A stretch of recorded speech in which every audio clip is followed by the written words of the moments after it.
Hello guys, જય ગોપાલ. કેમ છે બધાને? બધાનું સ્વાગત છે અમારા ન્યૂ વ્લોગમાં. તો આજે જો હું સાડીમાં આવી છું નવા લુકમાં, કારણ કે આ શ્રાવણ મહિનો છે એટલે આજે મેં સાડી પહેરી છે અને આજે રાંધણછઠ પણ છે. તો આજે બધાએ રાંધણછઠ છે તો બધા કંઈક બનાવતા જ હશો ઘરે પકવાન. તો મમ્મી આપણે શું બનાવવાનું છે આ રાંધણછઠનું?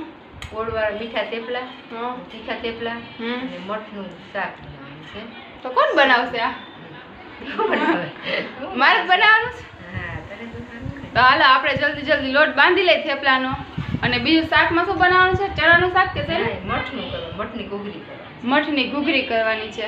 સારું, હાલો તો અમે ગોળના મીઠા થેપલા અને તીખા થેપલા બનાવી લઈ અને મઠનું શાક બનાવી લઈ. અને હા, એક વાત તો કહેવાની જ રહી ગઈ. આજે ત્રિધાને છે ને નાટકમાં જવાનું છે. એને નાટકમાં કંઈક ભાગ લીધો છે. શું છે ત્રિધા એમાં નાટકમાં તારે? શું છે તારા નાટકમાં? શું ભાગ લીધો? શું કેરેક્ટરનું નામ છે? હા, બીજું પાડોશી બે બહેનું છું. એમાં આપણે નાટક કરવાનું છે. તો અમે ભાગ લીધો છે.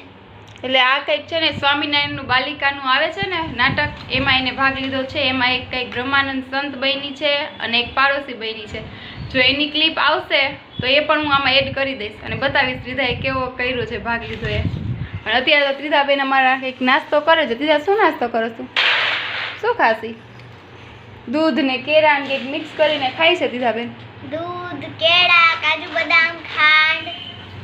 વાહ વાહ, સરસ. ચાલો ચાલો, ત્રિધા તમારા નાટકમાં જાય છે. ચાલો આપણે તૈયાર થઈ ગયા છીએ ત્રિધાનું નાટક જોવા માટે. સૌર્યભાઈ રેડી ને? કોણ કોણ જશે જોવા? અમે. ચાલો, હું, સૌર્યભાઈ ને ત્રિધાના મમ્મી જાય છે. જવું છે ને ત્રિધાનું નાટક જોવા? કારણ કે અઠવાડિયાથી પ્રેક્ટિસ કરતી હતી, તો હવે જોઈએ કેવી એને પ્રેક્ટિસ કરી છે, શું છે એનું નાટક. બરોબર ને? તો ચાલો અમે નાટક જોવા જઈએ છીએ ને તમને પણ બતાવશું સાથે. બરોબર ને સૌર્યભાઈ? બરોબર, હાલો જઈએ આપણે જોવા.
આવી ગયા છે આપણે નાટકમાં. જો ત્રિધા તૈયાર થઈ છે.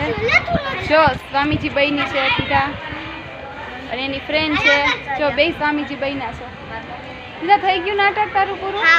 હવે આરતી જ બાકી છે છેલ્લે. એમ ને? જો ત્રિધા બેન કેવા લાગે છે? જલ્દી કમેન્ટ કરી દેજો કેવા લાગે છે.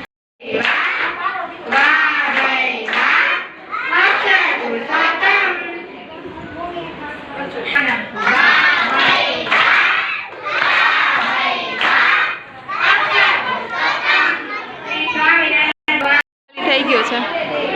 બધા જો ડેકોરેશન કરેલું હતું એ બધા કાઢે છે. હવે નાટક પૂરું થઈ ગયું છે એટલે મહારાજ, મહારાજ, ભગતજી મહારાજ, મોદીજી મહારાજ, શાસ્ત્રીજી મહારાજ.